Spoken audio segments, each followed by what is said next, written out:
Welcome to Module 2 of our comprehensive lecture series on immunology and immunochemistry. In the previous module, we explored the foundations of immunobiology, the roles of antigens and antibodies, and an overview of the immune system's components and mechanisms. Now, we will delve into more advanced concepts, including antibody structure and function, antigen-antibody interactions, detection techniques, hypersensitivity reactions, the major histocompatibility complex, and immune-related disorders such as autoimmunity and immunodeficiencies. This module is essential for understanding not only the mechanisms of immune responses but also the tools and techniques used in immunochemical studies and clinical immunology. Section 1: Antibody structure and function.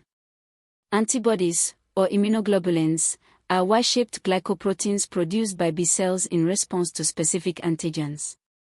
They play a critical role in identifying and neutralizing foreign objects like bacteria and viruses. Classification of antibodies. There are 5 main classes of immunoglobulins: IgG, IgA, IgM, IgA, and IgD. Each class differs in structure, function, and distribution.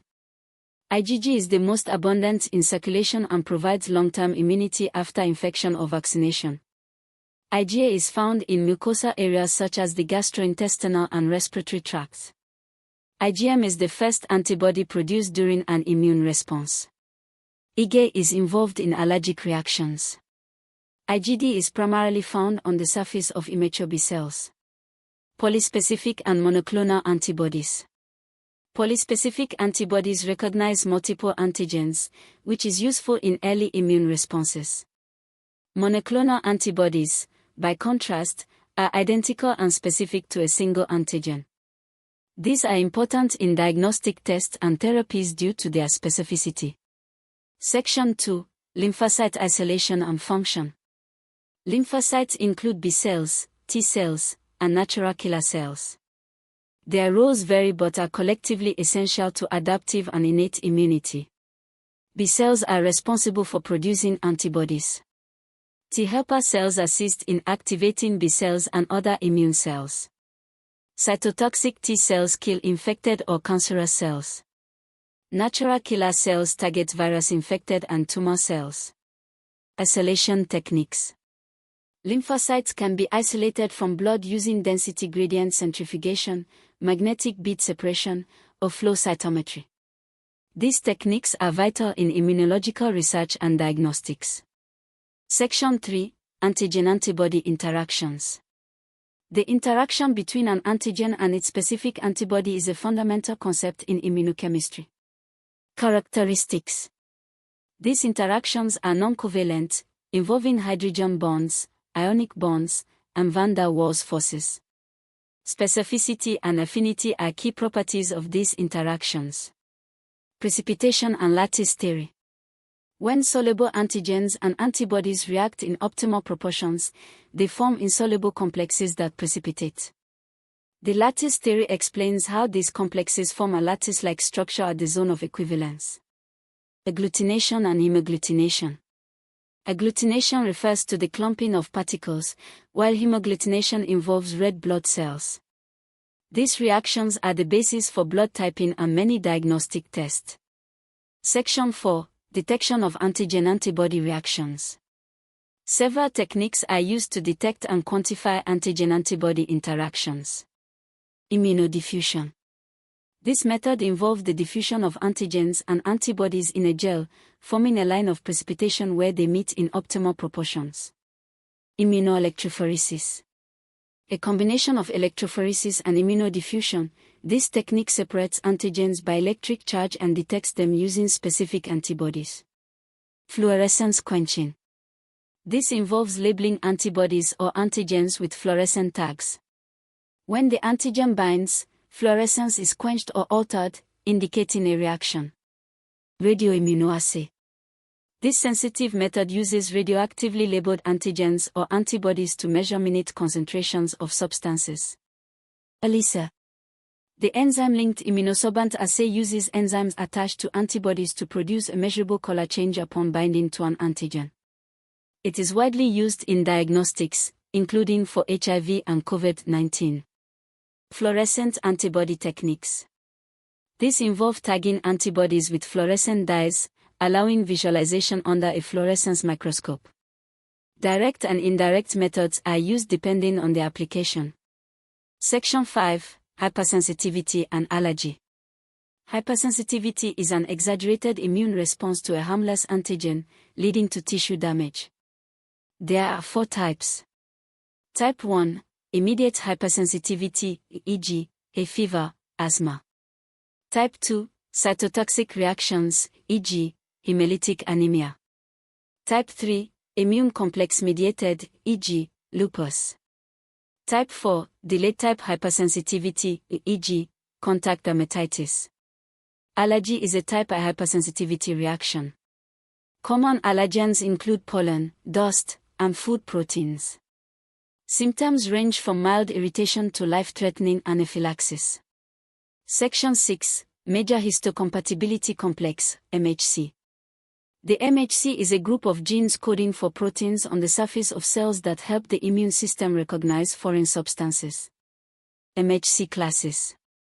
Class 1 MHC molecules are found on all nucleated cells and present antigens to cytotoxic T cells.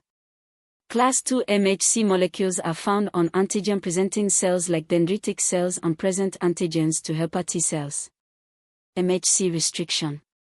T cells can recognize antigens only when they are presented with the appropriate MHC molecule.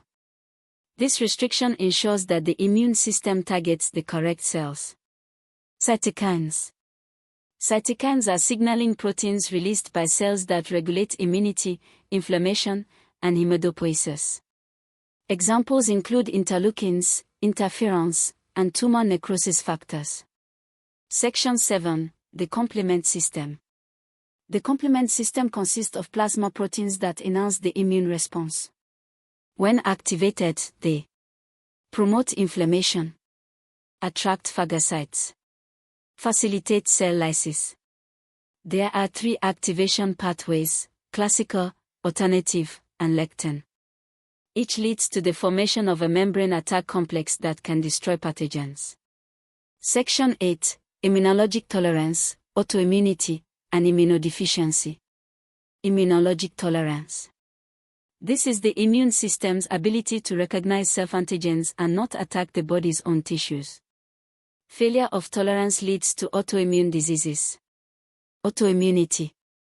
Autoimmune diseases occur when the immune system targets self-antigens. Examples include rheumatoid arthritis, type 1 diabetes, and multiple sclerosis. Causes may include genetic predisposition, infections, and environmental factors.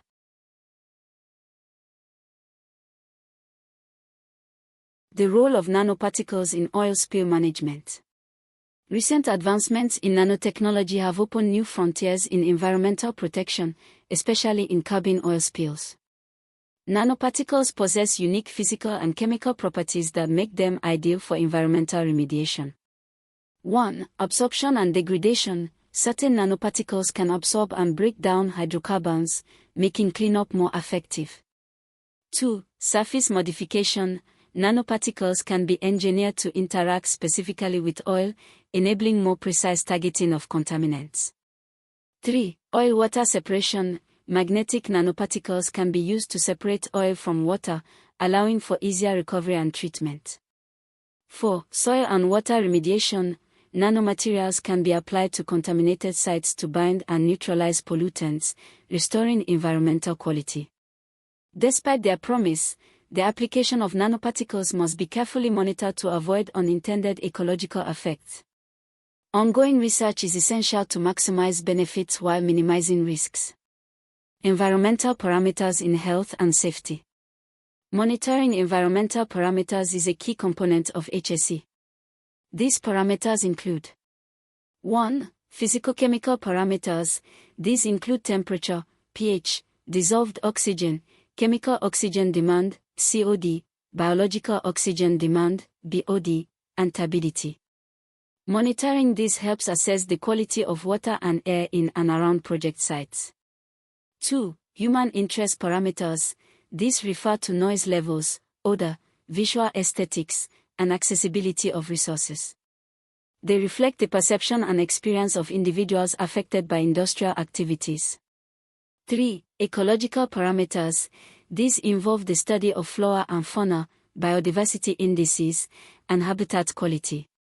Ecological monitoring helps identify changes caused by industrial operations and aids in conservation planning.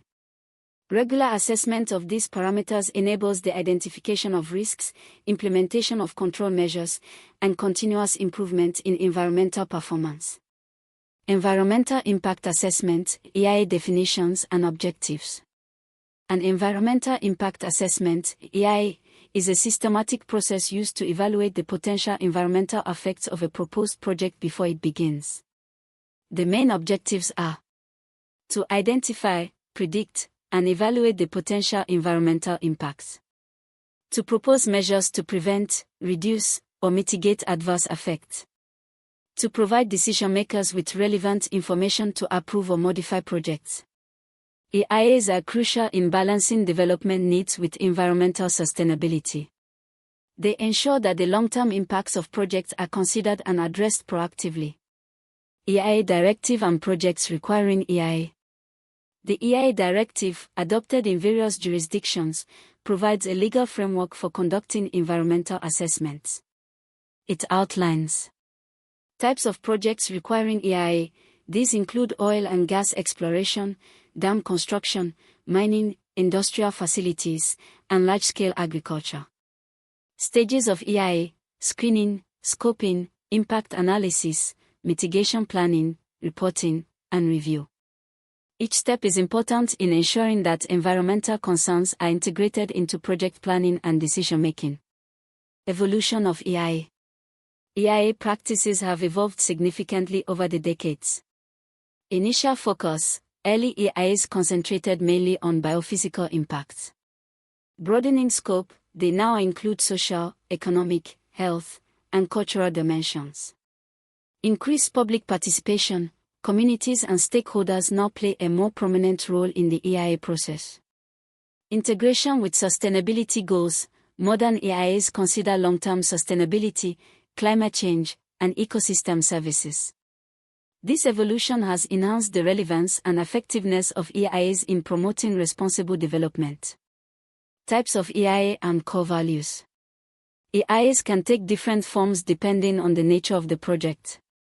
1. Preliminary EIA, conducted at the conceptual stage to identify significant issues. 2. Comprehensive EIA, a detailed study including extensive baseline data and impact modeling. 3. Strategic Environmental Assessment, SEA, focuses on policies, plans, and programs rather than individual projects. 4. Cumulative Impact Assessment, evaluates the combined effects of multiple activities over time.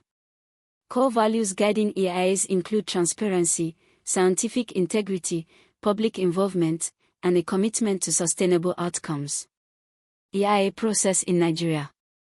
The Nigerian EIA process is governed by the Federal Ministry of Environment and is guided by the EIA Act. The process includes the following steps.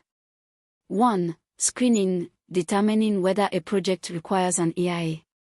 2. Scoping, identifying key environmental issues and stakeholders. 3. Impact assessment, collecting and analyzing data to predict potential impacts. 4. Public consultation, engaging with affected communities and stakeholders. 5. Review and decision, the environmental authority reviews the EIA report and makes a decision. 6. Monitoring and compliance, ensuring that mitigation measures are implemented and monitoring continues during project execution. The Nigerian EIA framework aims to align industrial growth with environmental responsibility, ensuring that future generations inherit a safe and healthy environment. Conclusion. Quality health, safety, and environment studies are central to modern industrial operations. By adopting good housekeeping practices, ensuring effective communication, managing waste responsibly, adhering to regulatory guidelines, and conducting environmental impact assessments, organizations can create a safer workplace and a more sustainable environment. The integration of science and technology, such as the use of nanoparticles and advanced treatment methods, continues to enhance the capacity for environmental protection and occupational health. In a rapidly changing world, maintaining strong HSE standards is not just a regulatory requirement, but a strategic imperative for long-term success and societal well-being. Immunodeficiency.